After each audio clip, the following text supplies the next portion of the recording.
करें योग और रहें निरोग, इसी कॉन्सेप्ट के साथ देश का पहला राज्य छत्तीसगढ़ जहां पे योग आयोग का गठन हुआ और 2017 के बाद आज लगातार 5 सालों से योग आयोग अपने कार्यों को लेकर के हमेशा चर्चा में रहा है। हमारे साथ मौजूद है योग आयोग के अध्यक्ष ज्ञानेश शर्मा जी और हमसे मुखातिब हैं। सर नमस्कार, हमारे चैनल में आपका स्वागत है। सर योग के ज़रिए हम निरोग कैसे रह सकते हैं ये तो सबको पता है, लेकिन योग के ज़रिए अपना कैरियर कैसे बनाएं ये आज युवा के मन में एक बड़ा सवाल है। एक बात है, आपने बहुत अच्छा प्रश्न किया मैडम। देखिए, नियमित योग करने से हम केवल शारीरिक और मानसिक रूप से स्वस्थ नहीं रहते हैं, बल्कि आप ये मान के चलिए यदि बच्चे योग को अपने दिनचर्या में यदि उतार पाने में सफल हो गए तो ये आप निश्चिंत रहिए, योग उन बच्चों में अनुशासन भी पैदा करेगा। और एक बार कहीं बच्चे अनुशासित हो गए, मान के चलिए उसको किसी प्रकार की उनके बारे में चिंता करने की आवश्यकता नहीं है। इसीलिए हम सब लोगों का योग आयोग का प्रयास है, हम राज्य सरकार से आग्रह किए हैं, निवेदन किए हैं, योग को छोटे उम्र से ही बच्चों में उसको अभ्यास कराने के लिए, उसमें आदत डालने के लिए स्कूलों में इसकी अनिवार्य रूप से योग की कक्षाएं प्रारंभ हो।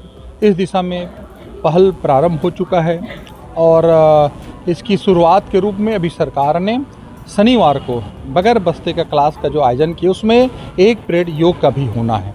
मुझे ऐसा लगता है कि आने वाले दिनों में छत्तीसगढ़ में पूरा योगमय वातावरण आपको दिखेगा और विशेष रूप से छोटे उम्र के बच्चों को हम लोग योग की आदतें डालने के लिए बहुत सारी योजनाएं सरकार के साथ मिलकर के बना रहे हैं। इसका आपको परिणाम आने वाले समय में जरूर दिखेगा। अपने स्कूलों की बात कही, योग सिखाने हमारे स्कूलों में पीटीआईज हैं, उनके अपने स्पेशलाइजेशन होते हैं, सब्जेक्ट अपने खेल के विशेषज्ञ होते हैं, लेकिन योग की बात है योग एक्सपर्ट ही सिखा पाएगा योग इसमें। तो ऐसे में स्कूलों तक में जो योग को आप जो लागू करने की बात करें वो कैसे संभव हो पाएगी? देखिए मैडम, अभी इसके लिए माननीय मुख्यमंत्री जी ने, जब हम लोगों ने एक स्थापना दिवस मनाया था अप्रैल को, माननीय मुख्यमंत्री जी ने हमारे नियमित प्रशिक्षण केंद्र के लिए एक बहुत बड़ी बिल्डिंग सौगात में योग आयोग की दी। नगर निगम के आधिपत्य में था, नगर निगम ने अभी सामान्य सभा के माध्यम से वो योग आयोग को देने का निर्णय ले चुका है। मुझे ऐसा लगता है कि नए साल से वो भवन हम सबको मिल जाएगा, जो नियमित प्रशिक्षण केंद्र के रूप में, जहाँ जो आप चिंता जाहिर की हैं, तो वो जो हम प्रशिक्षण केंद्र खोलने जा रहे हैं, वहाँ पे जितने भी शासकीय शिक्षकगण हैं जो योग पे रुचि रखते हैं, जो शारीरिक शिक्षा विभाग से जुड़े हुए जो वहाँ के अधिकारी हैं, क्रीड़ा खेल अधिकारी हैं, उन सब को हम लोग वहाँ एक नियमित प्रशिक्षण दे के इस बात के लिए उसको तैयार करेंगे ताकि वो जा करके अपने स्कूलों में बच्चों को योग की शिक्षा दे सके। मुझे ऐसा लगता है कि ये सारी चीज़ों का जो आपको परिणाम है वो बहुत जल्दी वो बिल्डिंग मिलने के पश्चात, और जो चिंता आप जाहिर कर रही हैं, मुझे ऐसा लगता है उसके पश्चात वो स्वाभाविक रूप से दूर हो जाएगा। आपने प्रशिक्षण की बात कही, बीच में कुछ योग आयोग की एक आप लोगों ने बनाई थी योजना, 64 घंटों का जो एक ट्रेनिंग सेशन दे करके वार्डों में योग की निःशुल्क क्लासेस शुरू होंगी, तो वो कितने शहरों में ये हो पाई अभी? मुझे बताते हुए बहुत हर्ष हो रहा है, जान के आपको सुखद आश्चर्य होगा कि अभी हम रायपुर में लगभग 21 निःशुल्क ऐसी शिविरों का हम केंद्र खोल चुके हैं और इसके साथ लगभग 18 हास्य योग केंद्र खोल चुके हैं। और इसके अतिरिक्त बिलासपुर में, धमतरी में, दुर्ग का शायद ये दूसरा निःशुल्क केंद्र खुलने जा रहा है। ऐसे लगभग हम 50 के आसपास का अभ्यास केंद्र, नियमित अभ्यास केंद्र योग आयोग के तत्वाधान में, उसके मार्गदर्शन में, उसके सहयोग से ये केंद्र बहुत अच्छे ढंग से संचालित हो रहा है।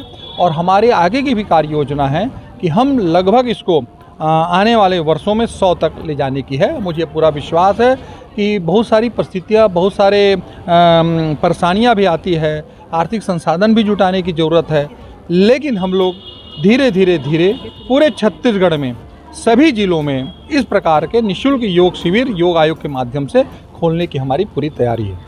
हमारे जो छत्तीसगढ़ के 12 विश्वविद्यालय के 35 कॉलेजों में योग के कोर्सेज चल रहे हैं और उसमें लगभग 1500 जो यूथ हैं और ले चुके हैं सर्टिफिकेट और एक्सपर्ट हो चुके हैं। तो ऐसे युवाओं को आप इन योग क्लासेस से कैसे जोड़ पाएंगे? क्या उनको मानदेय वगैरह कुछ मिल पाएगा?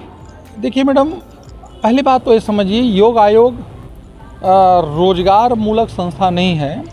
योग आयोग का जो गठन हुआ है वो केवल राज्य में योग के प्रचार प्रसार के लिए हुआ है।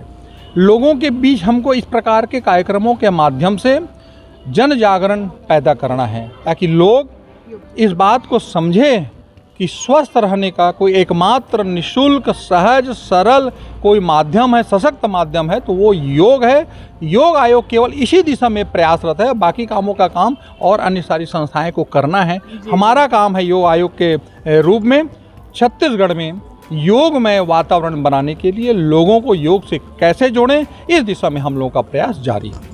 जी हाँ, ज्ञानेश शर्मा जी की जो बात है कि योग आयोग का जो काम है एक जन जागरण लाना है, जन जागृति लाना है, लोगों को खासकर बच्चों को योग से जोड़ना है, ताकि आने वाली पीढ़ी है योग के साथ अपने आप को निरोग रह सके। आयोजन था और आपकी क्लासेस जो योगा क्लास आपने शुरू की, कितने बच्चे जुड़े हैं इसमें और कितने टाइम से प्रशिक्षण दे रही हैं? हरिओम मैम, बच्चों का मन का कुछ नहीं बोल सकते हैं। बच्चे, मैं सही बताऊं, मेरे यहाँ पे कंटिन्यू 30 बच्चे आते हैं संडे को 50, और जिस दिन कोई कंपटीशन रखती हूँ, कोई गेम्स रखती हूँ, उस दिन बच्चे ज़्यादा आ जाते हैं। मैं बच्चों को बहुत समझाती हूँ, बेटा योग करो, आपके शरीर के लिए फ़ायदा होगा, आप पढ़ाई लिखाई में अच्छे। तो उनके पेरेंट्स भी आते हैं, वो भी मेरे साथ बैठ के करते हैं। और ये है कि मैम, बच्चे जब ये सब चीज़ करते हैं तो देखा देखी दूसरे लोग आते हैं, फिर करते हैं। कुछ लोग आने के लिए रोकते भी हैं। आपको मैं बताऊँ, कुछ लेडीज़ आती हैं, उनके घर से उनको मना किया जाता है कि आप योगा करने मत आइए। वो विरोध करके आती है कि हमें फिट रहना, हम कोई गंदे क्लास में नहीं जा रहे, योगा क्लास में जा रहे हैं। तो बहुत तरह की स्थितियों को सहते हुए यहाँ पे आना पड़ता है। कुछ बच्चे आना चाहते हैं, उनकी मॉर्निंग शिफ्ट स्कूल रहती है और सुबह खाली पेट योगा करना बहुत फ़ायदेमंद रहता है। तो बच्चे आते हैं जिनकी सुबह की स्कूल रहती है, तो वो सैटरडे और संडे का। आज का क्या आयोजन था? आज का मैम छत्तीसगढ़ योग आयोग के अध्यक्ष महोदय जी आए थे। वो मेरी ये जो निःशुल्क केंद्र है, इसका पहले भी वो शुभारंभ कर चुके हैं, लेकिन लीगल तौर पे उस दिन जो था, वो जिस दिन मेरा हुआ था भिलाई में एक और केंद्र का हुआ था, तो रजिस्ट्रेशन में एक साथ 2 लोगों का नहीं होता है। तो आज फिर से उसी प्रोसेस को करने आए थे। ये एक तरह का निरीक्षण है कि मेरी क्लास चल रही है कि नहीं, वो देखने आए थे। बच्चों के लिए टी-शर्ट, बुक्स ये सब बांटने भी आए थे, जो निःशुल्क चीज़ें देते हैं वही। तो आयोग मदद ही करती है हर वक्त पूरी आम जनता का, निःशुल्क योग शिविर खोल के, बच्चों को आवश्यक सामग्री दे के। मेरे को यहाँ तक कि ग्रीन मैट भी वही देंगे लाके, अभी नहीं ला पाए आज किसी कारण से। मतलब हर वक्त आयोग मदद के तौर पे, मतलब समाज सेवा आयोग काम कर रही है, समाज सेवा के तौर पे, ताकि लोग स्वस्थ रहेंगे तो हमारा समाज भी स्वस्थ रहेगा। देखा करूँगा कि तुम सब लोग इस योग अभ्यास केंद्र में अनिवार्य रूप से आने का प्रयास करें, बहुत अच्छा रहेगा। मैं नीलिमा जी को बधाई देना चाहता हूं, इसके साथ एक और निवेदन करना चाहता हूं।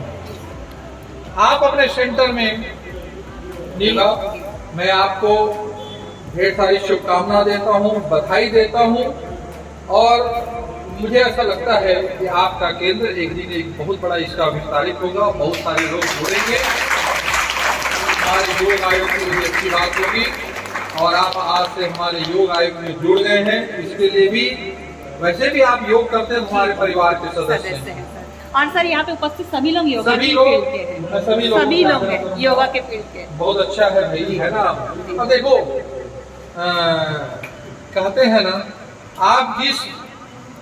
आप जिससे जुड़े रहेंगे ना, आपके साथ रहने वाले लोग भी उसी परिवेश वैसे ही है मेरे। पंकज भाई है, रोशनी बहन है, पूजा, सब दोस्त भी मेरे वैसे ही हैं। और योग में एक बार रमने की जरूरत है, फिर किसी को कुछ करने की जरूरत नहीं है। उनका पूरा सुबह और शाम, पूरा दिन केवल योग के लिए होता है। जी सर। ये समर्पण है और ये योग यही सिखाता है। जी सर।